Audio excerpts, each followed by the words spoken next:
어쨌든 참고로 끌어나가 보시고요. 이제 제가 말을 할게요. 그만해. 자, 그러면 이제 나머지 한 5장 정도는 남았는 건 뭐냐면은, 우리가요 흔히 꼭 보험 얘기를 할 때는 비과세 얘기를 앞에 꺼내는 경향이 있는데, 가만히 생각해 보십시오. 10만 원 저축해서 이자 몇천 원 붙는데 이게 비과세가 되든 안 되든 그게 뭐가 중요합니까?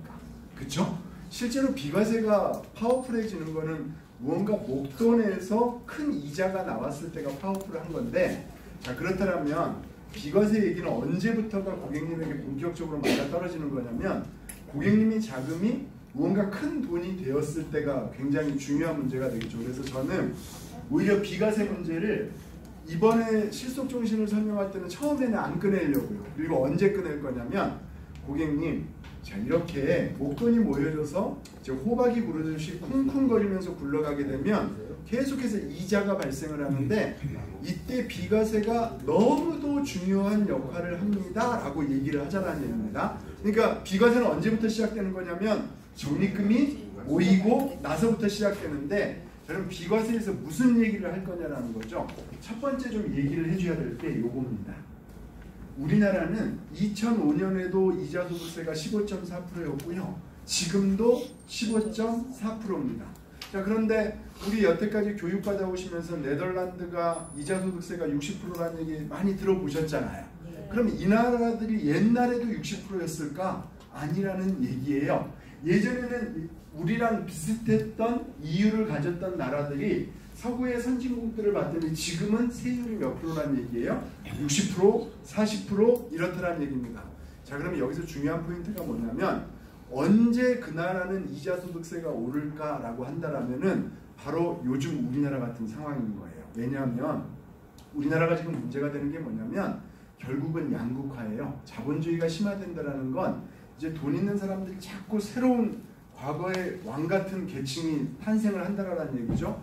지금 정부가 하려고 하는 게 뭐예요? 기본적으로 기본 임금 올려주고 막 하는 게 뭐냐면 양극화 해소하자라는 얘기인 거잖아요. 그리고 국민의 요구는 뭐냐면 3만 불 넘어서면서 계속 우리 복지 혜택을 계속 넓혀달라는 요구를 하고 있습니다. 그럼 무언가 정부에서는 세수를 확보해야 되는데, 이때 세수를 확보할 때 첫 번째 건드는 게 뭐냐면 자산소득이에요. 소득은 근로소득이 있고 자산소득이 있죠. 근로소득은 열심히 일해서 얻는 소득이 근로소득인데, 자산은 대표적인 게 이자 배당소득이잖아요. 내가 원래 가지고 있던 자산에서 아무 일을 하지 않아도 발생하는 소득에 대해서 세금을 높이기 시작한다는 얘기죠. 그래서 중요한 게 뭐냐면, 지금 당장은 15.4%일지 모르지만은 우리나라 이거 여기에 멈춰있지 않고 어떻게 된다는 얘기예요? 계속해서 올라갈 수밖에 없다라는 얘기입니다. 그러니까 우리가 10년 동안 열심히 준비해서 목돈 모았을 때 이 목돈에 대한 이자소득세가 지금과는 상황이 분명히 달라질 것입니다 라는 얘기를 해주셔야 된다는 거고요. 두 번째는, 그럼 현재 우리나라 금융상품 중에서 이자소득세가 비과세가 되는 상품이 사실은 주변에서 찾아보기 힘들어요. 결국 남아있는 게 뭐냐면 보험차익 비과세밖에 없는데, 보험차익 비과세가 어떻게 바뀌었어요? 3년, 5년, 7년, 5년, 7년, 10년 하면서 처음에는 기간만 연장이 됐습니다. 2004년도까지는. 자, 그런데 2013년도에 뜬금없이 일시납에 대한 제한이 들어왔습니다. 그리고 2017년도에는 월납에 대한 제한이 들어왔습니다. 자, 그러면 정부 입장에서는 이 보험에 부여하는 비과세 제도 어떻게 하고 싶겠어요? 사실은 없애고 싶어 해요. 제가 2017년도에 지점장 할 때요, 뭔 일을 했냐면, 저 관악구에 있는 자유한국당 국회의원 사무실에 가가지고 만나가지고 비과세 없애면 안 됩니다 그 얘기 했어요. 지금 비과세 제한 계속해서 막고 있는 건 어디밖에 없냐면 보험회사밖에는 없어요. 그러니까 이제도 어떻게 될 거란 얘기입니까? 없어질 거란 얘기입니다. 자, 그러면 그냥 일반적인 고객님들은 우선은 월납한도 150만 원 있죠. 이거 꾹꾹 눌러 담는 사람이 승자라는 얘기입니다. 자, 그런데 나이 드신, 돈 많으신 분들은 어때요? 돈 많으신 분들은 월납 150 가지고 해결이 안 되죠. 그래서 그분들은 아직까지 종신보험이 어때요? 금액에 제한이 없는 비과세죠. 그분들은 그래서 뭘 가지고 설계를 하는 겁니까? 종신보험 가지고 설계를 하게 된다는 얘기입니다. 자, 그런데 그러면 내가 모은 돈의 이자 관련해서만 비과세가 중요한 거냐? 그렇지 않다라는 얘기입니다.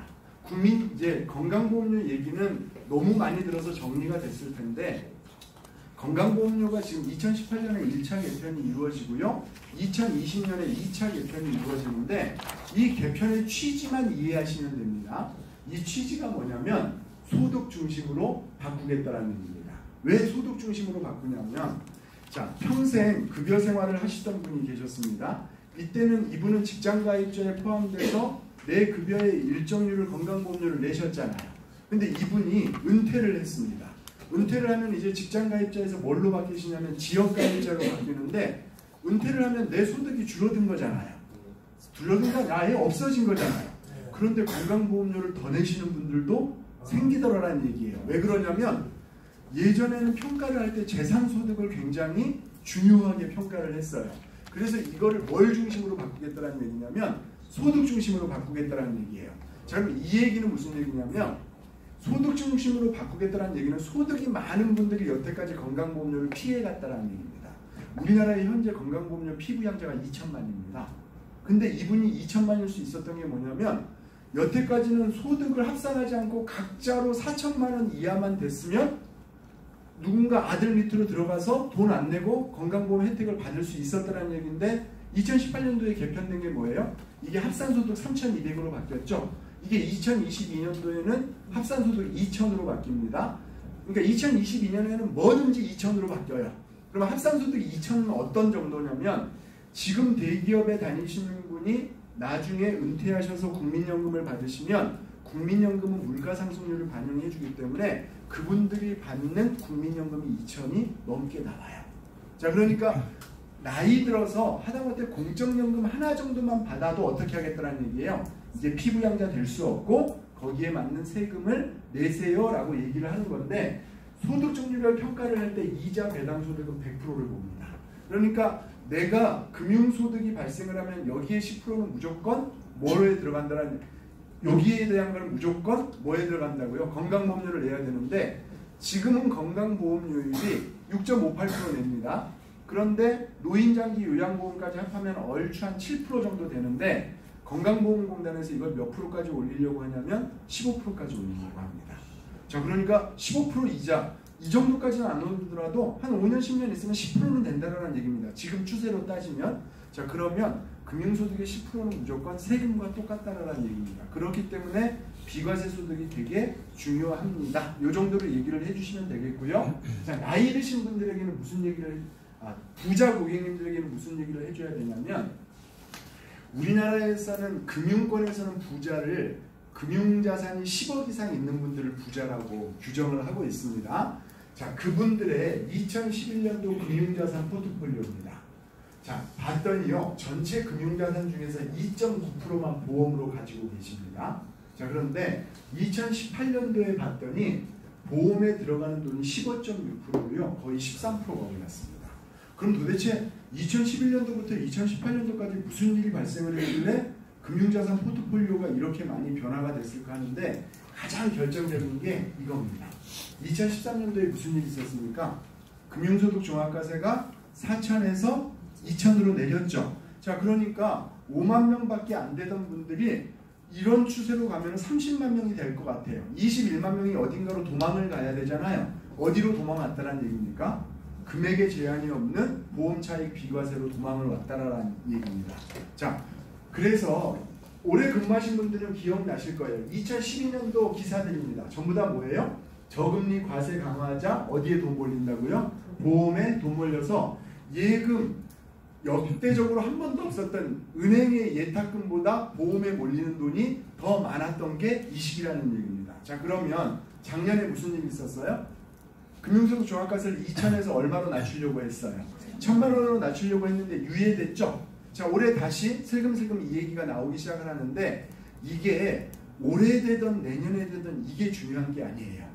추세가, 금융소득 종합과세의 추세는 어디로 가는 거냐면 2,000이 아니라 1,000 그 이하로 가보겠다는 얘기예요. 왜 이게 가능하냐면, 국세청에서 엔티스라는 프로그램을 완료를 했습니다.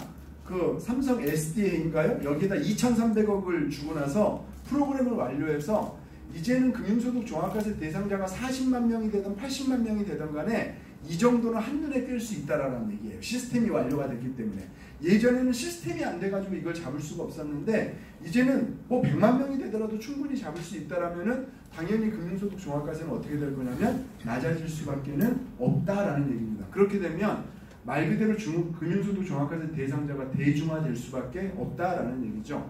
근데 보험차익 비과세도 마찬가지고 언제 어떻게 될지 모르는 상황이라면 이런 얘기를 들은 순간에 뭐를 좀 해주셔야 된다는 거예요. 내 자산을 현금성 자산으로 옮기는 작업과 비과세로 만드는 작업을 좀 병행을 좀 해주셔야 되는데 이런 상품이 없다라는 얘기예요. 여러 상품 중에서 실속종신보험은 어떤 상품보다도 원금 회복이 빠르잖아요. 그것도 최저 보증으로 따졌을 때. 그렇다면 두 마리 토끼를 같이 잡자라는 거죠. 한편에는 상속세 재원 마련하고 한편에는 목적자금 준비하시면서 10년만 지나고 나면 고객님 마음이에요. 지금 모아놨던 돈을 가지고 다른 곳에 투자하셔도 상관없고 아니면 냅두셨다가 상속세 재원으로 쓰셔도 상관없고 노후자금으로 쓰셔도 상관없고 고객님 마음인데 이 돈은 뭐가 되는 거예요? 비과세가 됐다라는 거예요. 그러니까 이 돈은 고객님 마음대로 쓰시더라도 고객님의 자산 운용을 하는데 별 걱정할 게 없습니다 라고 얘기하는 게 포인트가 될 거라는 얘기인 거죠. 그래서 둘로 나누어서요 그렇게 여유가 많지 않은 일반 고객님들께는 내가 목돈이 되었을 때 비과세 혜택이 얼마나 중요한지 건강보험료에 어떤 영향을 미치는지에 대해서 얘기를 해주셔야겠고요.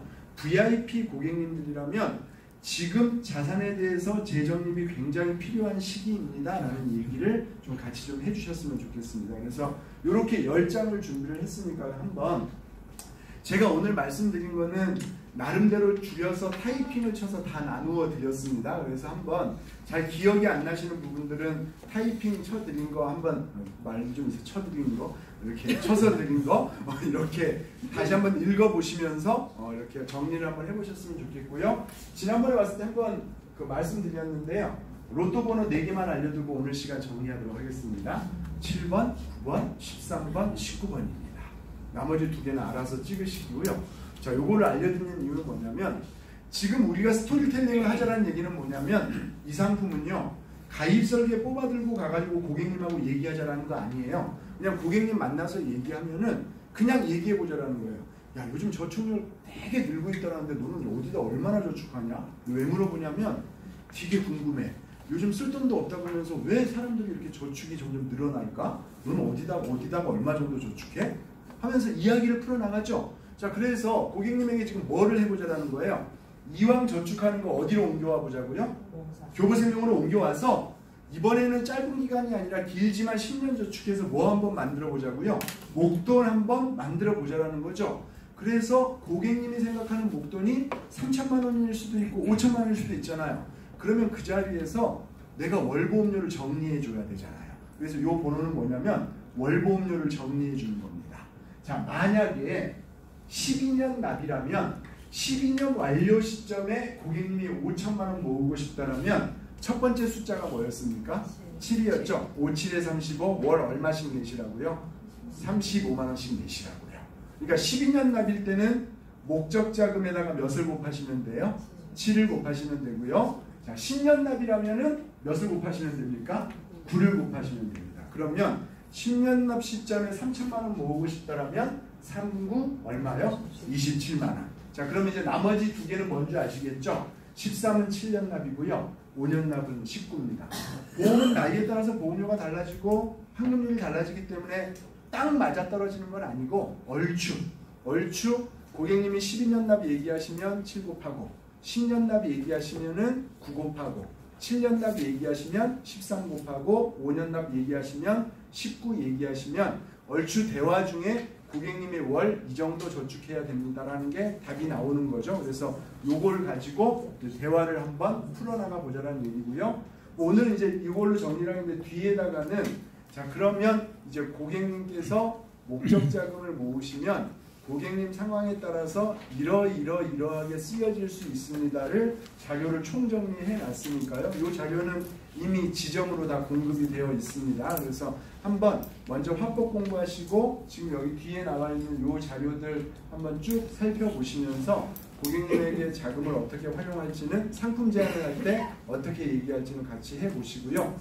지금 해보자는 게 뭐냐면 어쨌든 지금 실속종신보험이 건당 월납이 40만 원으로 팔리고 있다라는 얘기예요. 그리고 고객님과 맞아떨어지는 부분이 있기 때문에 이만큼 높게 팔리고 있다라는 얘기니까요. 시간 지나시기 전에 꼭 한번 타겟 정하셔가지고 이런 얘기들을 한번 풀어나가 보셨으면 좋겠습니다. 자, 수고하셨습니다.